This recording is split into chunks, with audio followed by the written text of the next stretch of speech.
ராமநாதபுரம் மாவட்டம் பெருவயல் என்ற இடத்தில் அமைந்துள்ளது சிவ சுப்பிரமணிய சுவாமி திருக்கோவில். இந்த ஆலயத்திற்குரிய வேல் ஒன்றில் முருகப்பெருமான் உருவம் பொறித்திருப்பது வேறு எந்த ஆலயத்திற்கும் இல்லாத சிறப்பு என்கிறார்கள்.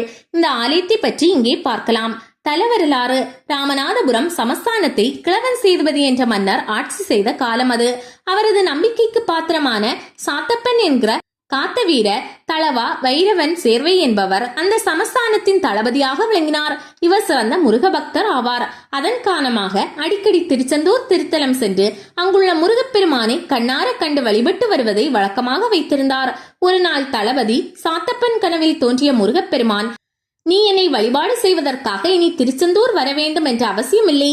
தேவிப்பட்டினம் கடலில் நவபாஷான கற்கள் இருக்கும் இடத்திற்கு கிழக்கே கண்ணாமுனி என்ற இடத்தின் மேலே கருடன் வட்டமிடும். அந்த இடத்தில் கடலின் மீது மாலையும் எலுமிச்சம்பழமும் மிதக்கும். அந்த இடத்தில் கடலுக்கு அடியில் சத்ரு சம்ஹார வேலுடன் வள்ளி தெய்வானை சமேதரராக நான் இருக்கிறேன். என்னை வெளியே எடுத்து வந்து உங்கள் ஊரில் பிரதிஷ்டை செய்து வழிபாடு செய்து வா" என்று கூறினார். இதே போன்ற கனவு திரு உத்தரகோசமங்கை தலத்தை சேர்ந்த ஆதி மங்களேஸ்வர குருக்களுக்கும் தோன்றியது. அவரும் தேவிப்பட்டினம் வந்தார். மறுநாள் காலையில் குருக்களும் தளபதி சாத்தப்பனும் சேர்ந்து கனவில் முருகப்பெருமான் சொன்ன இடத்தை குறிப்பிட்ட அடையாளங்களை கொண்டு இனம் கண்டனர். பின்னர் சிலரை கடலுக்குள் சென்று முருகன் சிலையை தேடும்படி அனுப்பினார். பல மணி நேரமாக தேடியும் முருகன் சிலை கிடைக்கவில்லை. மாறாக கடலுக்குள் சென்றவர்கள் அனைவரும் கடும் ரணத்துடன் காயங்களுடன் கரை திரும்பினார்கள். இறுதியில் தளபதி சாத்தப்பனை நேரடியாக கடலுக்குள் மூழ்கி அந்த சிலைகளை தேடினார். அப்போதுதான் முருகப்பெருமான் சிலை கிடைக்கப் பெற்றது.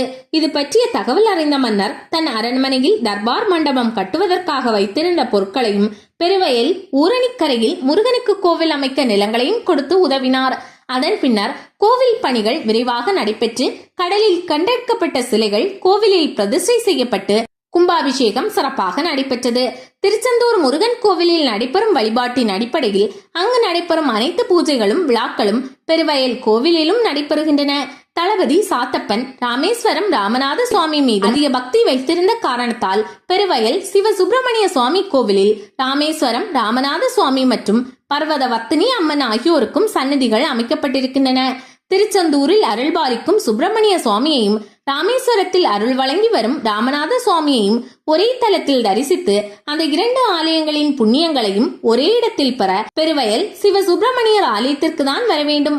ராமநாதபுரத்தில் பெரிய வயல்கள் சூழ்ந்த கிராமமாக இந்த ஊர் திகழ்ந்த காரணத்தால் பெருவயல் என்ற பெயரை பெற்றதாக சொல்லப்படுகிறது.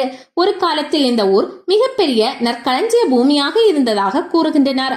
ஆலய அமைப்பு: இந்த ஆலயம் 5 நிலை ராஜகோபுரத்துடன் கிழக்கு நோக்கியபடி அமைந்துள்ளது. கோவிலின் நுழைவு வாசலில் 2 குதிரை சிலைகள் உள்ளன. ஒரு குதிரையின் மீது பத்ரகாளி அம்மனின் உபாசகரான ஆதி மங்களேஸ்வர குருக்களும் அதற்கு எதிரேயுள்ள குதிரையில் பத்ரகாளி அம்மனின் உருவமும் அமைக்கப்பட்டிருக்கிறது. எந்த ஒரு முருகன் கோவிலிலும் நுழைவு வாசலில் இது போன்ற அமைப்பு கிடையாது என்பது இங்கு சிறப்புக்குரியதாக பார்க்கப்படுகிறது. காலசந்தி மற்றும் சாயரட்சை பூஜையின் போது இவர்களுக்கு நைவேத்தியம் செய்த பின்னரே ஆலய பலிபீடத்திற்கு நைவேத்தியம் செய்யப்படுகிறது. கோவிலுக்குள் நுழைந்ததும் சேம்கொண்ட விநாயகர் தரிசனம் தருகிறார். அவரை வழிபட்டு பலிபீடம், கொடிமரம், மயில் வாகனம், அத்த மண்டபத்தை கடந்தால் மூலவர் மூர்த்தியின் கருவறை உள்ளது. அதன் உள்ளே வள்ளி தெய்வானை உடனாய சிவ சுப்பிரமணிய சுவாமி கருணை பொங்கும் முகத்துடன் காட்சி தருகிறார். திருச்செந்தூர் செந்தில் ஆண்டவரை வழிபட்டால் கிடைக்கும் அனைத்து பலன்களும் இந்த ஆலய முருகப்பெருமானை வழிபாட்டாலும் கிடைக்கும் என்பது பக்தர்களின் நம்பிக்கை. ஜெயங்கொண்ட விநாயகரை தரிசித்துவிட்டு பலிபீடம், கொடிமரம், மயில் வாகனம், அத்த மண்டபம் கடந்தால் கருவறை. உள்ளே வள்ளி தேவசேனா சமேதராக ரணபலி முருகன் என்ற சிவ சுப்பிரமணிய சுவாமி கருணை பொங்கும் முகத்துடன் காட்சி தருகிறார். திருச்செந்தூர் முருகனை வழிபட்டால் கிடைக்கும் பலன்கள் அனைத்தும் இவரை வழிபட்டாலே கிடைக்கிறதாம். இவ்வாலயத்தின் தலவிருஷம் மகிழ மரம். தீர்த்தமாக சரவண பொய்கை உள்ளது. இந்த ஆலயத்தில் முருகப்பெருமானுக்குரிய அனைத்து முக்கிய தினங்களிலும் சிறப்பு வழிபாடு நடக்கிறது. மாசி மாத பிரம்மோற்சவ விழாவில் திருச்செந்தூரில் நடைபெறுவது போலவே இந்த ஆலயத்திலும் சிவப்பு, வெள்ளை, பச்சை நிறம் சாத்தி சண்முகர் எழுந்தருள்வார். 7 நாட்கள் நடைபெறும் கந்தசஷ்டி விழாவில் கடலில் கண்டெடுக்கப்பட்ட சத்ரு சம்ஹார வேல் கொண்டு சூரியனின் வதம் நடத்தப்படுகிறது. தினமும் 4 கால பூஜைகள் நடைபெறும் இந்த ஆலயமானது தினமும் காலை 8 மணி முதல் பகல் 12 மணி வரையும், மாலை 4 மணி முதல் இரவு 8 மணி வரையும் பக்தர்கள் தரிசனம் செய்வதற்காக திறந்து வைக்கப்பட்டிருக்கும். முருகன் உருவம் பொறித்த வேல். தளபதி சாத்தப்பன் கடலில் இறங்கி தேடிய போது முருகப்பெருமான் அவரது கனவில் சொன்னது போலவே வள்ளி தெய்வானை உடனாய முருகன் சிலையுடன் வேல் ஒன்றும் கிடைத்துள்ளது. அதற்கு சத்ரு சம்ஹார வேல் என்று பெயர். இந்த வேலில் முருகப்பெருமானின் உருவம் பொறிக்கப்பட்டுள்ளது. வேறு எந்த ஆலயத்திலும் இருக்கும் வேல் ஆயுதத்தில் முருகனின் உருவத்தை பார்க்க முடியாது.